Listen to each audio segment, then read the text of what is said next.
हाय लबा स्टडीमर्स, आज तारीख है 2 अगस्त 2020। चलिए देख लेते हैं आज में कौन कौन से आर्टिकल डिस्कस करने हैं। आज संडे है तो आज हमारे पास साइंस एंड टेक के आर्टिकल होंगे डिस्कस करने के लिए। हमारे पास जो सबसे पहला वाला आर्टिकल है डिस्कस करने के लिए वो ये वाला है। इसमें क्या है कि बातें करते हैं कि एक अल्जाइमर नामक एक डिजीज होती है। तो अल्जाइमर की जो बीमारी होती है उसके सिम्टम्स को हम तक जो डॉक्टर्स होते हैं वो पहले से प्रिडिक्ट नहीं कर पाते हैं।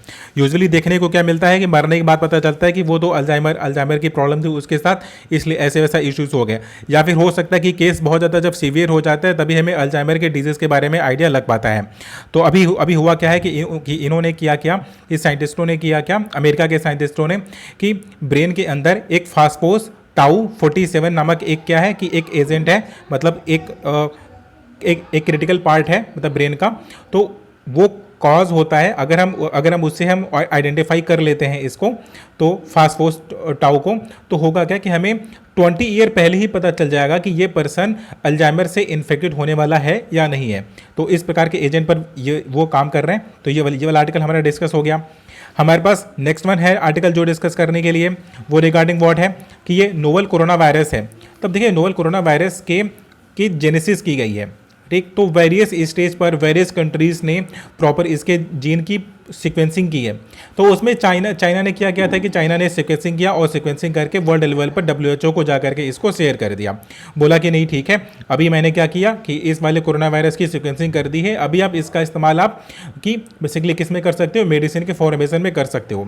देखिए जो कोरोना वायरस है उसके अंदर एक स्पाइक प्रोटीन होता है। स्पाइक प्रोटीन ही एक कॉज होता है जो कि ह्यूमन बॉडी में एक रिसेप्टर से जाकर के जुड़ जाता है और खुद को मल्टीप्लाई करता है और खुद को रेप्लिकेट करके बॉडी में इन्फेक्शन को फैलाता है। तो अभी स्पाइक प्रोटीन का इस प्रकार से अटैक करना, राइट। तो अभी वेरियस जेनेसिस पर अब ये वाला काम करेंगे। बोलेंगे क्या कि हम इनके एंसेंडर्स पर ही बात कर रहे हैं। कह रहे हैं कि जिस प्रकार से एक रैट को बोला जाता है कि रैट क्या कर सकता है, रैट कोरोना वायरस को फैला रहा है, तो इन्होंने एक पेंगोलिन पर ट्राई किया। कह रहे हैं कि जो मीडिएटर है, जिस प्रकार से रैट से एक ह्यूमन पे चीज़ें क्या हुई हैं कि जंप हुई हैं, तो क्या उस प्रकार से पेंगोलिन से ह्यूमन पर जंप हो रहा है क्या, रैट से पेंगोलिन पर जंप हो रहा है क्या। तो इस प्रकार का इन्होंने क्या किया, कुछ सैंपल्स किए, कुछ एनालिसिस की, कुछ रिसर्च किया और इन्होंने पाया क्या कि नहीं, बिल्कुल भी इस प्रकार का जंपिंग हो नहीं रहा है। और जो कॉजेस हैं इसके कि कोरोना वायरस एक ह्यूमन तक जंप कैसे कर गया और फिर ह्यूमन टू ह्यूमन किस प्रकार से क्या कर रहा है कि फैल रहा है, तो इसके पीछे का कारण अभी तक ये लोग आइडेंटिफाई नहीं कर पाए हैं। क्योंकि इन्होंने क्या किया कि एंसेंडर्स पर चले गए कि जो रैट होता है, तो रैट जीवन नामक एक क्या होता है, एक उसके अंदर एक सेल के अंदर क्रोमोसोम 6 नामक एजेंट के अंदर ये रेड जीवन पाया जाता है। तो अभी रेड जीवन को इन्होंने आइडेंटिफाई तो किया कि अच्छा यही कॉज है जो कि एक रिसेप्टर से जुड़ने में स्पाइक प्रोटीन की मदद कर रहा है। लेकिन ये इस बात पर सहमत नहीं हो पा रहे हैं कि ये वायरस जंप कैसे कर सकता है। जिस प्रकार से एक ह्यूमन के अंदर जंप कर गया, तो इन्होंने वेरियस पैरेलली बहुत से जेनेसिस पर, बहुत से एनिमल्स पर, बहुत से जीवों पर ये प्रॉपर रिसर्च करने की कोशिश कर रहे हैं कि जो अदर वायरस हैं इसके, जिस प्रकार से ये कोरोना वायरस फैल रहा है, उस प्रकार से अदर वायरस भी क्या एक ह्यूमन तक जंप हो सकते हैं क्या। ये वाला आर्टिकल उसी के रिगार्डिंग था। ज़्यादा विशेष इसका कोई रिजल्ट हमें देखने को नहीं मिला हुआ है, ठीक। तो हमारे ये वाला आर्टिकल क्या हुआ, डिस्कस हो गया। अभी हमारे पास नेक्स्ट वन है जो आर्टिकल डिस्कस करने के लिए, वो एक बीमारी के रिगार्डिंग है। देखिए एक सिजोफ्रेनिया नामक एक बीमारी होती है जिसमें इंसान को क्या होता है कि कुछ गलत महसूस होने लगता है। गलत क्या कि हर जगह एम्बिग्विटी उसे नज़र आने लग जाती है कि होता कुछ है, उसे संशय होने लगेगा, शंका होने लगेगी, उस कोई चीज़ नहीं भी होगी तो भी उसे महसूस होने लगेगा, ठीक। आभास, एक वेरियस तरह से एक आभास, गलत चीज़ें सुनाई देने लग जाएंगी, कुछ कोई वहाँ पर आवाज़ होगा भी नहीं फिर भी आवाज़ें आने लग जाती हैं। तो उस बीमारी को यहाँ बोल रहे हैं कि ये सिजोफ्रेनिया नामक एक बीमारी होती है। तो अभी सिजोफ्रेनिया नामक बीमारी के बारे में अभी बात करेंगे आखिर इसका कॉज क्या है। क्योंकि एक रिसर्च फाउंडेशन है चेन्नई में, तो वो लोग इस पर रिसर्च कर रहे हैं। कह रहे हैं कि जो ये वाली बीमारी होती है कि किसी को सुनाई देने में, किसी को देखने में, किसी को समझने में इस प्रकार के जो एरर्स पैदा हो जाते हैं इस वाली बीमारी में सिजोफ्रेनिया, तो इसका कॉज क्या है। अब वेरियस स्टेज पर जा करके इसको इम्यूनिटी से इंटरलिंक करते हैं। तो एक ह्यूमन के अंदर ल्यूकोसाइट एक कॉज होता है, एक एलएल होता है, जिसको क्या बोला जाता है कि ये इम्यूनिटी के लिए कॉज इम्यूनिटी इससे बूस्ट होती है, या इम्यूनिटी को बढ़ाने में ये ल्यूकोसाइट बहुत अच्छा काम करता है। अब देखिए, अगर आप बायोलॉजी के स्टूडेंट होंगे तो इसके माइक्रो लेवल पर जाने की ज़रूरत है। अदरवाइज एक यूपीएससी एस्पिरेंट के लिए बस आपको इतना जानना है कि ये एक प्रकार का क्या है, एक प्रकार का एलएल है, और ये करता क्या है, ये इम्यूनिटी को बूस्ट करता है। ल्यूकोसाइट क्या करता है, इम्यूनिटी को बूस्ट करता है। अब ये इम्यूनिटी को बूस्ट करने के रिगार्डिंग अब ल्यूकोसाइट का रिलेशन अभी सिजोफ्रेनिया से निकालने की कोशिश कर रहे हैं। अब पहली बात तो ये बता रहे हैं कि चलो भाई ये ल्यूकोसाइट हो गया जो कि इम्यूनिटी को बूस्ट का काम करेगा, और इसका डायरेक्ट रिलेशन है ये सिजोफ्रेनिया नामक बीमारी से। ऐसा ये नेचर माइक्रोबायोलॉजी के जर्नल में पब्लिश हुआ है। आगे क्या करते हैं, कहते हैं कि चलो ठीक है, अगर ऐसा कुछ होता तो फिर तो हर किसी के साथ ऐसा होना चाहिए था, हर ह्यूमन के अंदर ऐसा होना चाहिए था, लेकिन ऐसा होता नहीं है। कहने कि अगर हम सऊदी अरेबिया और ट्यूनीशिया में अगर हम जा करके हम देखें तो हमें एक अलग रंग का हमें एलएल देखने को मिलता है। एलएल मतलब क्या कि एक प्रकार का क्या बॉडी का एक पार्ट है जो कि इम्यूनिटी सिस्टम के फंक्शनिंग में मदद करता है। तो कहते हैं जब मैंने सऊदी अरेबिया और जब ट्यूनीशिया पे जब हमने काम किया तो हमको ये DBR1*03 हमें ये वाला एजेंट मिला जो कि कारण था ये सिजोफ्रेनिया के कारण। लेकिन जैसे ही हमने जापान में रिसर्च किया तो हमको मिला DBR1*01। कहने कि ये एलएल कारण होता है ये सिजोफ्रेनिया के डेवलप होने के कारण। इसका मतलब ये हुआ कि एक हमें कॉमन सीक्वेंस नहीं है, एक कॉमन एंसेंटर से हमें ये वाली बीमारी फैलती नहीं है।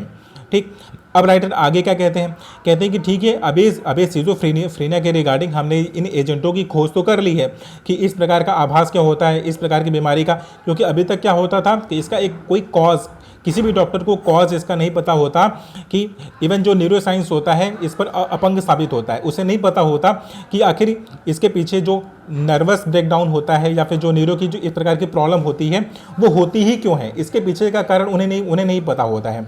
और स्टिल ये मेडिकल साइंस के लिए एक प्रकार का क्या है कि ये क्वेश्चन ही बना हुआ है कि जो न्यूरो की प्रॉब्लम होती है ये डेवलप कैसे हो जाती है। तो उसी न्यूरो प्रॉब्लम का एक पार्ट है ये सिजोफ्रेनिया कि ब्रेन की फंक्शनिंग में कौन कौन से एजेंट कैसे कैसे काम करते हैं, उसी पर वो बात कर रहे हैं। लेकिन आउटकम क्या निकल करके आता है कि ये हर बॉडी के अंदर, मतलब ये बॉडी टू बॉडी ये वेरी करता है। ठीक, और इवन कॉन्टिनेंट टू कॉन्टिनेंट भी वेरी करेगा, क्योंकि ये सऊदी अरेबिया और ट्यूनीशिया में हमें अलग एलएल्स हमें देखने को मिलता है। और जैसे ही हम जापान में अगर चेक करते हैं तो हमको इन्होंने नाम क्या दिया है उसका, DBR1* लिखा है, फिर 03 बोला है। फिर आगे उसी एलएल को आगे क्या बोलते हैं, जापान वाले क्या बोलते हैं कि DBR1*01 बोलते हैं। कहते हैं कि ये ग्रुप टू ग्रुप वेरी करता है, कॉन्टिनेंट टू कॉन्टिनेंट वेरी करता है। तो हमारा ये वाला आर्टिकल डिस्कस हो गया। नेक्स्ट वन आर्टिकल है हमारे पास। देखिए, ये हम जब कभी भी आंसर राइटिंग कर रहे होंगे तो सोशल डिस्टेंसिंग या फिजिकल डिस्टेंसिंग उसे बोल सकते हैं, क्योंकि देखिए सोशल डिस्टेंसिंग का मतलब ये हुआ कि आप समाज से दूरी बना रहे होते हैं। अगर आप समाज से दूरी बनाने का मतलब है कि समाज तो पैरेलली कई हो सकते हैं ना, कि जैसे हो सकता है कि ब्रह्म समाज हो गया, होता था ना, ब्रह्म समाज हो गया, तो ब्राह्मण समाज हो गया। ठीक, तो कायस्थ समाज हो गया। तो अब एक कायस्थ समाज का व्यक्ति, एक ब्राह्मण समाज का व्यक्ति अगर दोनों आसपास हैं, बिल्कुल अगल बगल बैठे हुए, तो वो सामाजिक रूप से तो दूर हैं लेकिन फिजिकली तो पास है। तो बट इसे सोशल डिस्टेंसिंग कम, इसे फिजिकल डिस्टेंसिंग अगर हम टर्म ज़्यादा दें तो ज़्यादा बेहतर, लेकिन आर्टिकल में लिखा है यहाँ पर कि सोशल डिस्टेंसिंग। तो देखिए सोशल डिस्टेंसिंग प्रॉफिट पहुँचाता है। ठीक, और प्रॉफिट कितने लोगों को पहुंचाता है, 1.53 मिलियन लोगों को प्रॉफिट हुआ है, मतलब इतने लोग कम इन्फेक्टेड होते। आंसर राइटिंग के दौरान हम इसका रेफरेंस दे सकते हैं, क्योंकि PLOS नामक एक NGO है, कह रहे हैं उसने इस वाली रिसर्च को पब्लिश किया हुआ है। तो हम रेफरेंस में क्या देंगे कि PLOS नामक एक NGO के रिसर्च में भी, एक सर्वे में भी ये हमें देखने को मिला है कि जो सोशल डिस्टेंसिंग है या जिसे फिजिकल डिस्टेंसिंग बोल सकते हैं, कि उसकी वजह से क्या हुआ कि कोरोना वायरस के इन्फेक्शन में हमें मदद मिली है। अब कोरोना वायरस के इन्फेक्शन से होता क्या कि इकोनॉमी को भी लॉस होता, ह्यूमन का भी लॉस होता। ये पूरा रिसर्च उसी के रिगार्डिंग था कि उन्होंने क्या कि 47 कंट्रीज़ में जाकर के इस प्रकार का सर्वे किया हुआ है। ठीक, तो हमारे ये वाला भी आर्टिकल डिस्कस हो गया। अब हम अपने नेक्स्ट वन आर्टिकल की ओर मूव करेंगे। ये वाला आर्टिकल देखिए, इससे पहले एक आर्टिकल निकला था कि गरीबों को किस प्रकार से न्यूट्रिशन दिया जाए, उसी का ये दूसरा वाला पार्ट है, क्योंकि राइटर का क्रिटिसिज्म बहुत हुआ था। राइटर कहते हैं कि 50 सालों से, कह रहे 50 सालों से हमें एक बात देखने को मिली है कि कैल्शियम और विटामिन डी इन दोनों को में बहुत ज़्यादा तवज्जो दी जाती है और बहुत ज़्यादा इंपॉर्टेंस दिया जाता है एक ह्यूमन बॉडी के पार्ट में। ठीक है, अब राइटर कहते क्या है कि हमने इससे पहले आर्टिकल लिखा था और जिसमें गरीबों के लिए वेरियस विटामिन डी के सप्लीमेंट्स की मैंने बात की थी। अब राइटर कहते हैं कि जब कॉन्टिनेंट में जो कि सनलाइट से बिल्कुल फ्री ऑफ कॉस्ट मिलता है, हर किसी को मिलता है, लेकिन ब्रिटेन में क्या होता है कि विटामिन डी की कमी बहुत ज़्यादा देखने को मिलती है, तो वहाँ पर ये कैप्सूल्स क्या होते हैं कि आपको कंपलसरी लेना ही होता है। ठीक, तो अब वहाँ पर तो ये रिकमेंडेड है, लेकिन अगर इंडिया जैसे अगर हम कीमत कंट्री की बात करें, कह रहे कि यहाँ पर विटामिन डी क्या होता है कि रिकमेंडेड नहीं होता है। यहाँ पर जो अवेक है, जो नॉलेजेबल पर्सन है, या फिर अगर डॉक्टर उसे रिकमेंड करता है तभी लोग उस सप्लीमेंट को लेते हैं। लेकिन ऐसी भी मान्यता रहती है कि चूंकि ये सनलाइट से मिलता है तो हर किसी को पर्याप्त मात्रा में मिल जाता है, इसलिए इंडिया में इसकी स्कैरसिटी हमें देखने को नहीं मिलेगी। लेकिन राइटर कहते हैं कि नहीं, ये बिल्कुल भी गलत है। कह रहे हैं कि इंडिया में 50% पॉपुलेशन ऐसी है जिसके अंदर कैल्शियम की भी और विटामिन डी दोनों की हमें स्कैरसिटी, दोनों की हमें कमी हमें देखने को मिल जाती है। राइटर फिर आगे भी कहते हैं कि विटामिन डी की कमी, कह रहे हैं कि हमें फ्री ऑफ कॉस्ट मिलता तो जरूर है सनलाइट से, लेकिन और होता क्या है कि बेसिकली एक प्रकार का केमिकल रिएक्शन ही होता है हमारे स्किन पर, जिसकी वजह से वो विटामिन डी हमारे बॉडी में फ्रेम होता है। ठीक, एक केमिकल रिएक्शन से। लेकिन कभी कभी होता क्या है कि किसी पूर्वजों की या फिर जो हमारे एंसेस्टर्स होते हैं, कह रहे हैं कि वो पूरा जेनेसिस चला आता है कि स्किन में कोई ना कोई प्रॉब्लम रहती है जिसकी वजह से वो विटामिन डी जनरेट नहीं कर पाता। तो जब विटामिन डी स्किन आपका जनरेट नहीं कर पाता है तो आपको करना क्या चाहिए कि इसका सप्लीमेंट आपको लेना पड़ेगा। इसका कोई सब्स्टिट्यूट है नहीं। राइटर कह रहे हैं कि हमें विटामिन डी और कैल्शियम के साथ साथ अदर जो माइक्रोन्यूट्रिएंट हैं, अब उसमें सबसे ज़्यादा नाम देते हैं ये विटामिन बी कॉम्प्लेक्स का। कहते हैं कि vitamin B complex, vitamin D और विटामिन सी, कह रहे हैं कि सॉरी विटामिन सी और विटामिन डी और विटामिन बी कॉम्प्लेक्स की बात करते हैं। कहते हैं कि इस प्रकार के जो ये वाला कॉम्बिनेशन है, कहते हैं कि एक दूसरे को ये सपोर्ट भी प्रदान करते हैं, क्योंकि विटामिन डी डिमांड क्या करता है, कैल्शियम डिमांड करता है, तो विटामिन डी को कैल्शियम भी चाहिए, विटामिन सी भी चाहिए। तो ये जो एजेंट होते हैं, कहते होते क्या है कि एक पर्सन की इम्यूनिटी को भी बूस्ट करते हैं। तो मैंने उसी के रिगार्डिंग बात किया था पिछले वाले आर्टिकल में कि हमें अपने गरीबों को, मतलब जो पुअर पॉपुलेशन है, उनको ये विटामिन डी के supplements free of cost available करवाना चाहिए। और जो मिड डे मील वगैरह होता है उसमें आप कच्चा खाना नहीं, आप उनको पका हुआ खाना दोगे, और पके हुए खानों में अब आपको फल वगैरह को भी उसमें ऐड कर देना चाहिए, क्योंकि विटामिन बी कॉम्प्लेक्स हो गया, जिंक हो गया, कह रहे हमें इन माइक्रो न्यूट्रिएंट की भी हमें ज़रूरत पड़ती है। कह रहे वीक में आप एक बार ही दो, लेकिन आपको देना पड़ेगा। तो ये होगा क्या कि एक मास पॉपुलेशन पर आप एक साथ क्या करोगे, उनके अंदर इम्यूनिटी बूस्ट कर दोगे, और कोरोना वायरस जैसे जो बीमारी है, कह रहे कि वो खुद ही से वो हर्ड इम्यूनिटी डेवलप करने लग जाएंगे। जो इस समय गरीब और अमीर के बीच में इम्यूनिटी में भी जो डिफरेंसेस आ गए, कह रहे उस डिफरेंसेस को आप खत्म कर सकते हो, क्योंकि राइटर के अकॉर्डिंग विटामिन डी एक मेन रीज़न होता है इम्यूनिटी को बूस्ट करने का। तो आपको विटामिन डी का जो सप्लीमेंट है, कह रहे हैं कि डाइट में और जो मिड डे मील वगैरह के जो स्कीम्स चलती हैं आपकी, जो आप लोगों को कच्चा खाने देते हो, पके हुए खाने में आपको ये चीज़ें प्रोवाइड करवानी चाहिए। राइट, तो हमारे ये वाला भी आर्टिकल डिस्कस हो गया।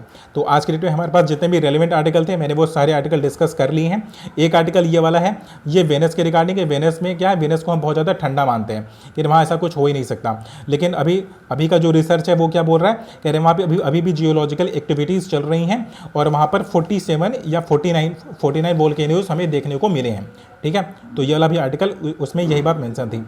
Thank you so much for watching the video.